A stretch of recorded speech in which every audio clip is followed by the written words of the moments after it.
Welcome to my moms kitchen YouTube channel. আজকের recipe achari কুমড়ো। এই পদ্ধতিতে একবার ট্রাই করে দেখুন। আশা করছি এই সম্পূর্ণ রেসিপিটা আপনাদের ভালো লাগবে। তো চলো ভিডিওটা স্টার্ট করা যাক। আচারি কুমড়ো বানানোর জন্য একটা পেস্ট বানিয়ে নেব। লাগবে কিছুটা আদা, রসুন ও 3-4টে কাঁচা লঙ্কা। সবগুলোকে জল দিয়ে একটা পেস্ট বানিয়ে নেব। আমি এখানে কাঁচা কুমড়োকে খোসা না ছাড়িয়ে এইভাবে কেটে নিয়েছি। এবার কড়াইতে তেল গরম করে নিয়ে ফোড়নে দেব 5 ফোড়ন, শুকনো লঙ্কা ও তেজপাতা। সবগুলোর ফ্লেভার ছেড়ে দিলে দিয়ে দেব হিং, দিয়ে মিশিয়ে নিয়ে বাকি মশলাগুলোকেও অ্যাড করে দেব। লাগবে হলুদ গুঁড়ো, লঙ্কা গুঁড়ো, কাশ্মীরি লঙ্কার গুঁড়ো, ধনে গুঁড়ো ও জিরে গুঁড়ো, দিয়ে মিশিয়ে নেব।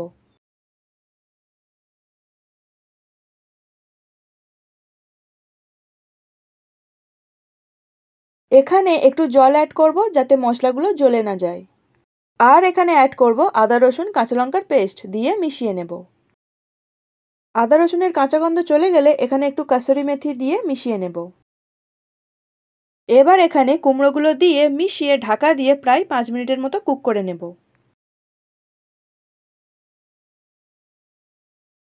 5 মিনিট পর ঢাকা খুলে সবগুলোকে একবার মিশিয়ে নিয়ে আবারও ঢাকা দিয়ে কুক করে নেব।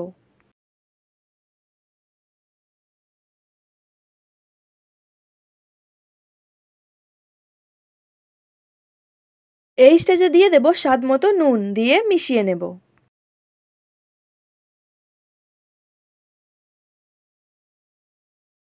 কুমড়োগুলো এখানে সিদ্ধ হয়ে গেছে। এবার এখানে টমেটো কুচি দিয়ে মিশিয়ে নিয়ে ঢাকা দিয়ে কুক করে নেব।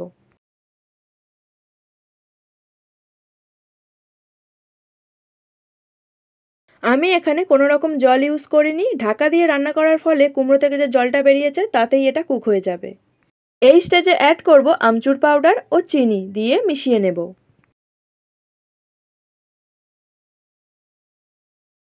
আমাদের রেসিপি কিন্তু অলমোস্ট রেডি হয়ে গেছে। এবার ধনেপাতা কুচি দিয়ে মিশিয়ে নামিয়ে নিলেই রেডি আমাদের আজকের রেসিপি আচারি কুমড়ো।